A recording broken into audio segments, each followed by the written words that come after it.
అంతరిక్ష పర్యాటకాన్ని ప్రోత్సహించే దిశగా అమెజాన్ అధినేత జెఫ్ బెజోస్కు చెందిన సంస్థ బ్లూ ఆరిజన్ పలు రోదసీ యాత్రలు చేపడుతోంది. తాజాగా మరో ప్రత్యేక ప్రయోగానికి శ్రీకారం చుట్టింది. NS-31 మిషన్ పేరుతో పూర్తిగా మహిళా సభ్యులతో అంతరిక్ష యాత్ర చేపట్టేందుకు రెడీ అయింది. అంతేకాదు, ఈ అంతరిక్ష యాత్రలో బెజోస్ ప్రియురాలు, కాబోయే భార్య లారెన్ సాంచెజ్ ప్రయాణించనున్నారు.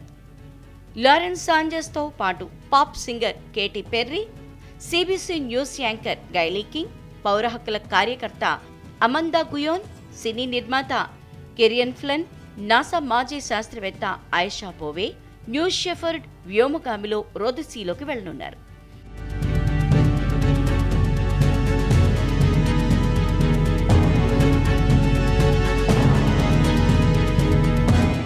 మార్చ్, జూన్ మధ్యలో ఈ ప్రయోగం చేపట్టనున్నట్లు పలు అంతర్జాతీయ మీడియా కథనాలు వెల్లడించాయి. దీనిపై కేటీ పెర్రీ స్పందించారు. తాను చేయబోతున్న ఈ యాత్ర తన కుమార్తెతో పాటు ఎంతో మందిలో స్ఫూర్తి నింపుతుందని ఆశిస్తున్నా అన్నారు. నక్షత్రాలని చేరుకోవాలన్న చాలా మంది కలలు నెరవేరాలని ఆమె ఆనందం వ్యక్తం చేశారు.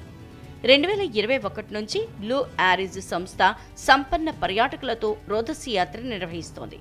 ఇప్పటి వరకు 10 మిషన్లలో భాగంగా 52 మందిని అంతరిక్షంలోకి తీసుకెళ్లింది.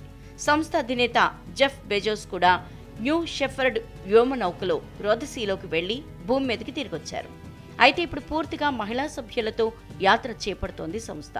1963 తర్వాత పూర్తిగా మహిళలు మాత్రమే వ్యోమనౌకలో వెళ్తున్న మిషన్ ఇదే కావటం విశేషం. గతంలో వాలెంటీనా తెరెష్కోవా సోలోగా రోదసీ యాత్ర చేపట్టారు. లారెన్ గతంలో జర్నలిస్ట్గా పనిచేశారు. ప్రస్తుతం ఆమె చారిటబుల్ కార్యక్రమాల్లో చురుగ్గా పాల్గొంటున్నారు. బెజోస్, లారెన్ 2018 నుంచే డేటింగ్లో ఉన్నట్లు సమాచారం. అయితే 2019 వరకు ఆ విషయం బయటికి రాలేదు. వీరిద్దరికీ గత ఏడాది నిశ్చితార్థం జరిగింది.